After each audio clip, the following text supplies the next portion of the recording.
Story of the Eye is the wonderful, timeless story of two teenagers who do a bunch of fucked up things, such as shoving eggs in pussies and sitting on bull testicles.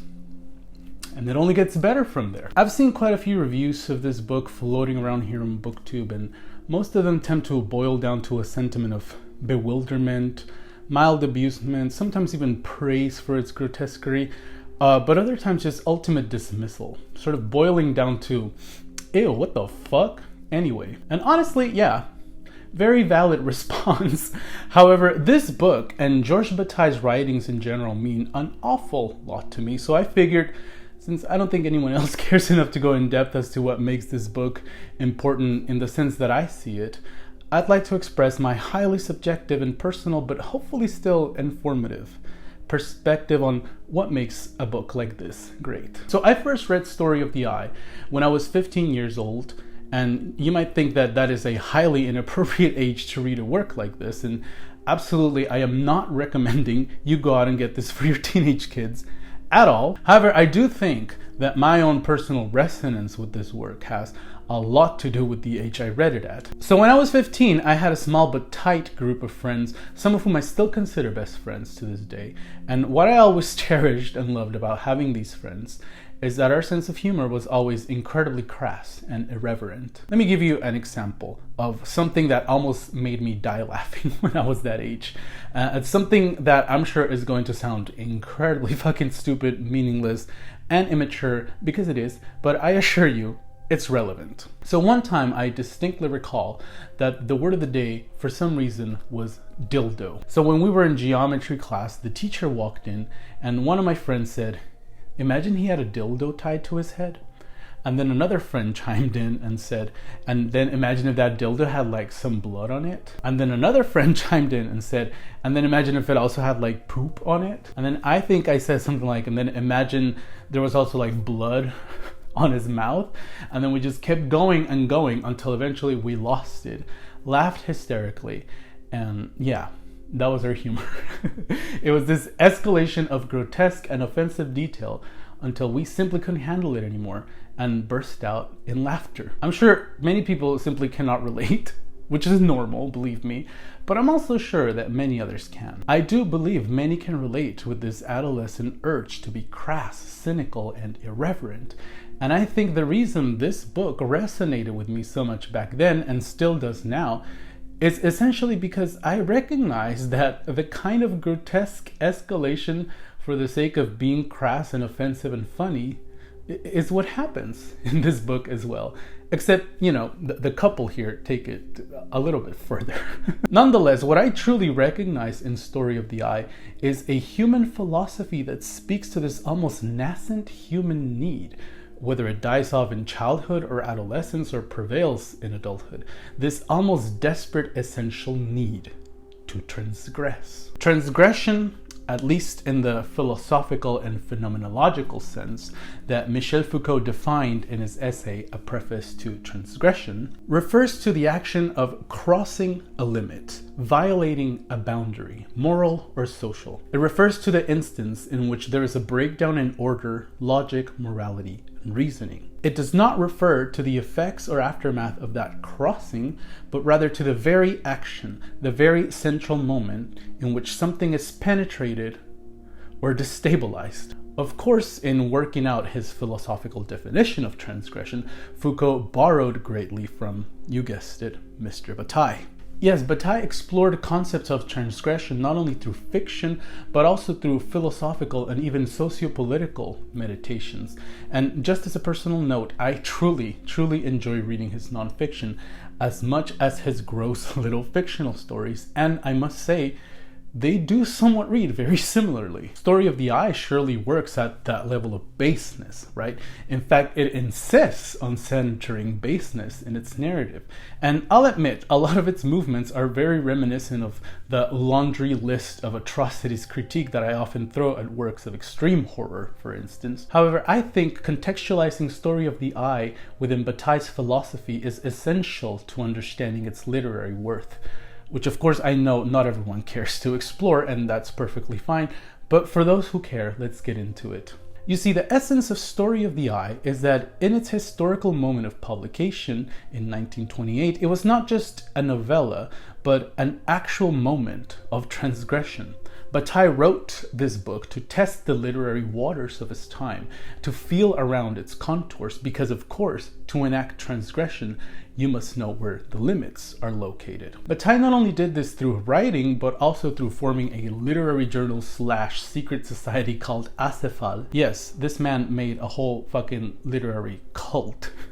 So what I'm trying to say and illustrate here is that Bataille was in it, not just as a writer, but a mobilizer and enforcer of this prototype of transgression he was forging. I don't want to go too much into detail here because I think Asif merits its own video, but this society was essentially dedicated to Bataille's weird horniness and obsession with human sacrifice.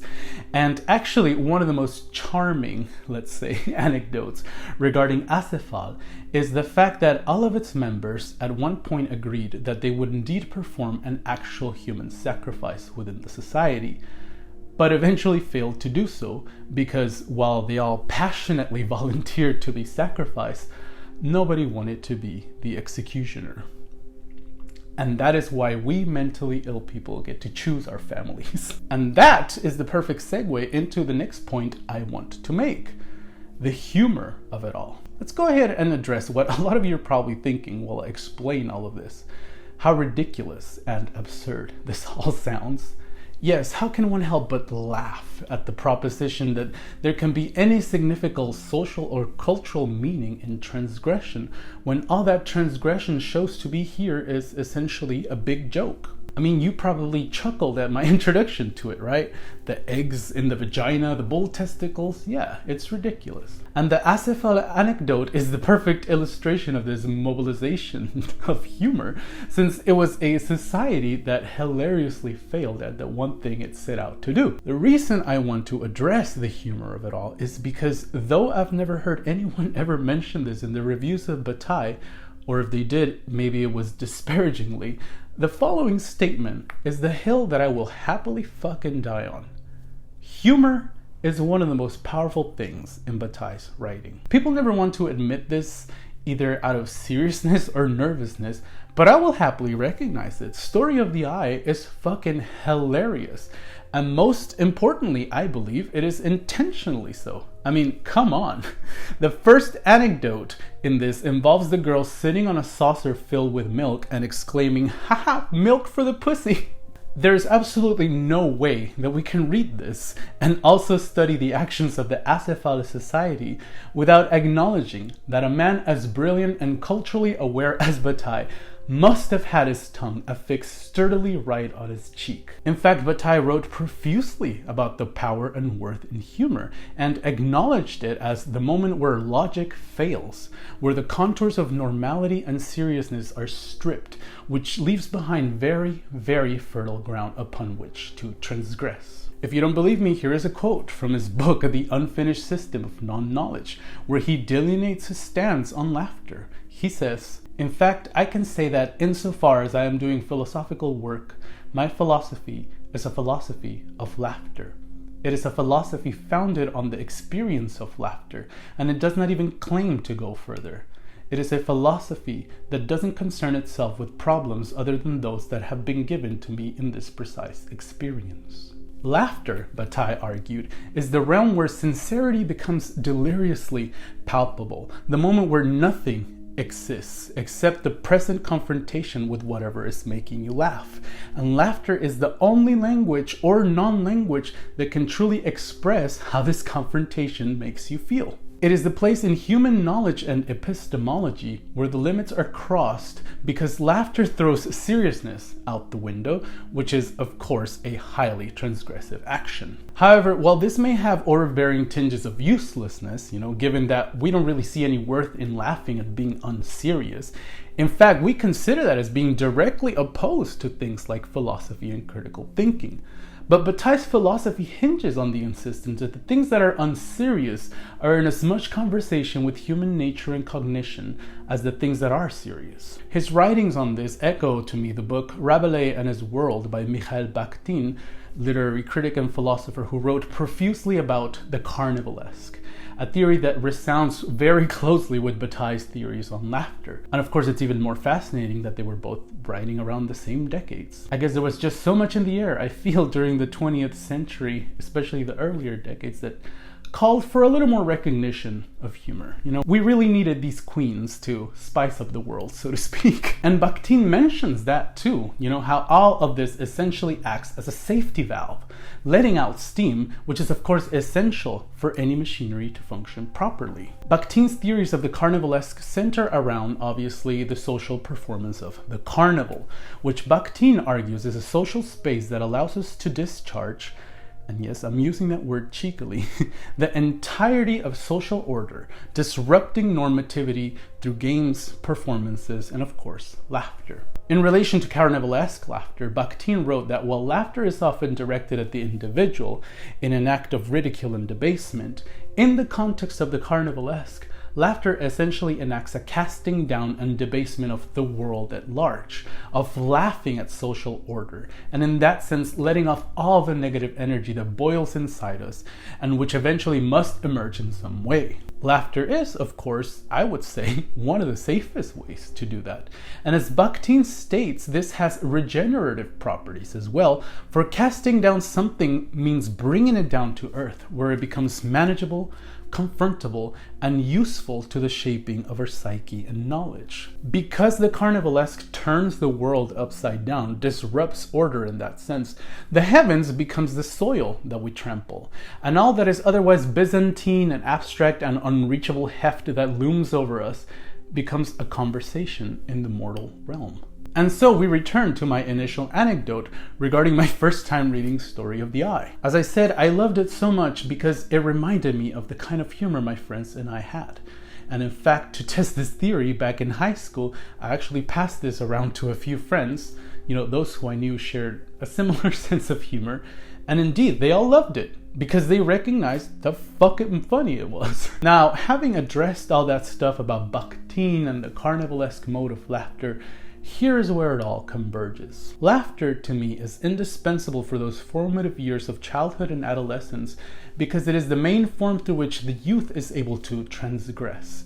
And transgression is essential to carving out and recognizing what your space in society is. If you have ever wondered why children and teens continue to be the funniest and most rebellious people in the world, now you know why. Think of this. Kids are the most disenfranchised human beings in the world. They have zero voting power across the world. They're never afforded a voice in any political matters, and all legislative decisions are made for them. This is all, of course, because society across the world is fashioned for adults, and children are marginalized, deterred from the world, forced to shelter into their own pantomimes of tribes and cultures. Of course, one of the biggest shelters for any child or teen is humor, because humor is where the incomprehensible nature of the adult world makes the most sense to them, because it is refracted through cynicism and ridicule, which is, of course, the general disposition that someone as marginalized and disenfranchised as children would have towards the world. There's always a rebellious edge to youth precisely because they are society's outsiders, and because their language and cognition is one that is almost permanently opposed to normativity. Bataille recognizes this profusely in his writing, and it is of course why the couple in Story of the Eye are represented as youths, opposing institutions ruled by older figures, like the church, for instance. A large portion of this book is involved with desecration, ridiculing, defacing, laughing at people dying, and laughing at normativity and the world in a very carnivalesque sense. That is one of the most useful powers of humor. Its power to transgress across every societal boundary through its absolute refusal of logic and reason. Laughter then becomes a non-language, a non-knowledge, a seemingly void discourse and ontology that nonetheless carries great meaning, for it reflects the fact that there is cognition and discourse even in the spaces which we often dismiss as absurd or as childish, as is often used synonymously. Hint, hint. You see, in my own experience at least, growing up in a burgeoning, oppressive society was a lot like breaking into new clothes, right? So you put them on and it feels uncomfortable at first. It's all about stretching that fabric as you see fit, right? So that it fits your bodily needs. but don't stretch too far or you'll rip it. Likewise, in my youth, humor was the main tool through which I was able to test those contours of society and to carve out my own place as an individual, while still acknowledging that there are limits that we shouldn't cross.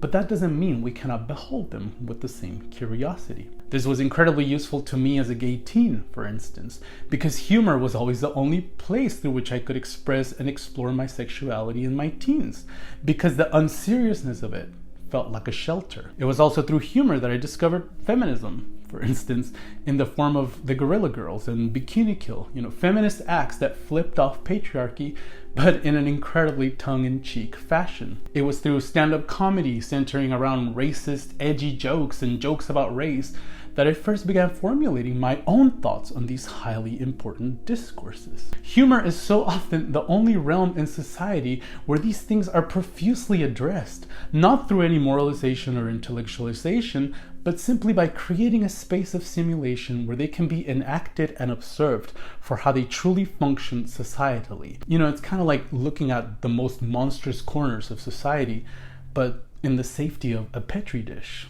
So, in Story of the Eye, Bataille centers violence, murder, desecration, profanity, all of this, but centers it in fictional terms, in terms so delirious and absurd that they can be recognized as nothing but humorous and surreal. In turn, however, that recognition, as humorous as it may be, calls attention to the very real horrors and violations that they represent. And in doing so, Bataille engages both humor and seriousness in this wondrous dialectic from which a deeper recognition of the world is born.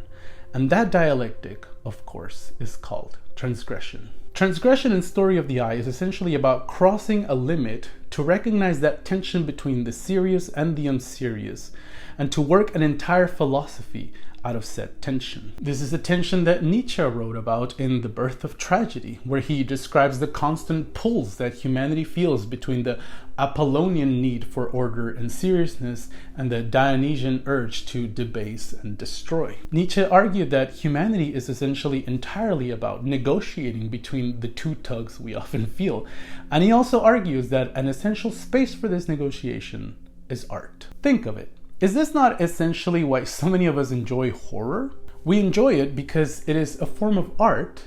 As cheap and exploitative as it may be, it's still art, a human craft made for human consideration, except that consideration is nothing except a need to debase and even incite laughter at times. These spaces are essential to let off steam. It's that catharsis that horror lovers always like to quote. But it is also to recognize what that steam is made of. To essentially try to study with rigidness what is otherwise vapor. And for my own formation as a teen and young adult, it was always indispensable to recognize the horrors of my own suffering, my own abuse, and my own confrontations with bigotry in the crude and sordid safety of humor and transgression. The route that is humor and transgression can absolutely lead to such incredible feelings of liberation, in the broader societal sense, of course, but also intellectual liberation, and primarily liberation for the marginalized. As Stalebras and White recognized in their work The Politics and Poetics of Transgression, transgression travels to the margins of society to cross its limits. But in traveling to the margins of society, it finds many colorful characters along the way. Sex workers, people with deformities, disabilities, mental illnesses, those who live in poverty, those who live cast out of society for their skin color, their sexuality, their gender, and gender presentation. This book argues that all of these classifications make up the happy-go-lucky people that guard the borders that transgression aims to cross. And thus, in following the trajectory of transgression, it becomes useful to these groups because it aims attention towards those who broader society otherwise always just turns away from in disgust. To me, any dialogue regarding transgression and its uses is completely useless if it doesn't address these populations. And that is why I love Georges Bataille, because throughout his writing, fictional or otherwise, he was there acknowledging people like me. Here is another work of Bataille's, The Accursed Share, which is his 3-volume essay on economy. Of course, you're thinking, what the fuck could a book about economy teach us about oppression, transgression, and the nature of human urges, and our plight for stability? Well, here, Bataille didn't just observe the economy of France. He observed the economy of the world, and not just in financial terms, but rather charted the contours of natural, spiritual, and generally human transaction, and most importantly, the excesses of these transactions. The fallout, the solar, biological, and cultural luxuries of life, all while figuring life as an economy as well. A biological and spiritual economy that needs to shed its excrements and abject surpluses. Bataille is fascinated by these excesses. He loves digging his fingers through shit, let's be real. He sees the worth in these alternate transactions beyond the closed economy of propriety and moral standing, because again, they are boundaries that echo the language of a different but equally important kind of knowledge, or non-knowledge, a knowledge that is essentially being held captive by propriety. And of course, for those of us whose cultures, whose knowledge, whose histories, bodies, and lands have been rendered obsolete and a surplus by the mass establishment of a white Eurocentric world economy, well, yes, our cultures are often equated with shit through this line of thinking. Think of the reception a paper on the native perspective on spirituality would have received in an American academic setting during Bataille's time, the 1920s. Think of the way Africa, a massive continent, is reduced to a homogeneity of negative connotations. Their incredibly varied cultures and spiritualities rendered synonymous with false figurations of poverty, dereliction, and that word that marks us all non-whites, essentially, primitiveness. Knowledge in continental philosophy is prominently figured as a conduit towards that made-up, sanctified space called civilization.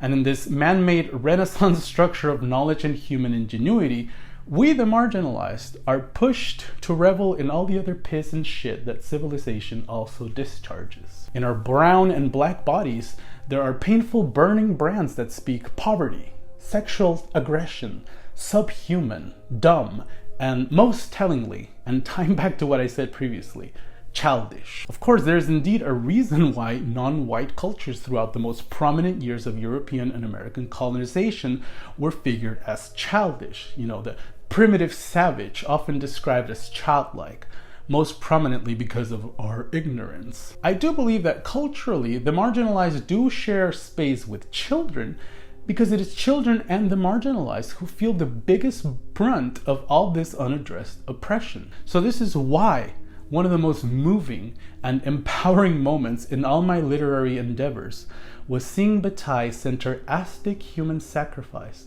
as the most prominent argument towards defining the accursed share, which refers to that surplus in culture and socio-political thinking that must be done away with, either excreted, buried, or cast into the heavens as something revelatory. Bataille here praises the Aztec way of thinking of sacrifice for being the closest tied to this third form of release, and thus strips it away from its definitions as something barbaric and inhuman, and casts subtle but persistent judgment at European culture, the culture of witch hunts, the culture of religious inquisition and genocide, for their sensationalizing of Aztec human sacrifice as an ultimate brutality. Aztec human sacrifice, a concept which the Spanish took as one of their biggest justifications for conquering, raping, and irrevocably changing us, is here being examined by a European thinker centuries later and treated with dignity and respect. Bataille praises the Aztec way of thinking around death and its regenerative properties, and he longingly observes the wondrous relationship between the sacrifice and the executioner, and how it was a bond tied to a deeply human way of thinking, with sacrifice being not a senseless act of violence, but a conclusion following a long lineage of its own kind of epistemology and deeply spiritual thinking. To me, reading this honestly felt like a veil of myth being lifted, and of course, all thanks to the power of transgressing against traditional knowledge systems. Through this, an alternate knowledge, an alternate human way of thinking emerges, and that is, of course, a crucial step towards liberation of the mind. As another example, here's a book I haven't read yet, but which was recently sent to me by my wonderful new friend and pen pal, Richard. So shout out to him, and thank you so much for this incredible sounding book, my friend. This is God is Red, A Native View of Religion by Standing Rock Sioux author Vine Deloria Jr. And the title even comes with a reference to Nietzsche. Very apt for this video. This is a book about alternate views of religion, specifically the native considerations of Christianity, both in its deeply injurious effect on native life, but also in the way it has at times been reclaimed, reconciled, or totally refuted by post-colonial native thinking, even at times evolving into a kind of Christian paganism, so to speak. This way of thinking is only possible when we consider the alternate side of knowledge and cognition, when we recognize what has otherwise always been rendered outside human experience as also being human, a movement that is only possible when we transgress against normativity, against European hegemony, humor being one of the most useful transgressive tools that work to initially turn the world upside down. To posit our Aztec ancestry as worthy, for instance, as intellectually serious, of course, this would have initially been met as a joke by academia. But there's the humor again.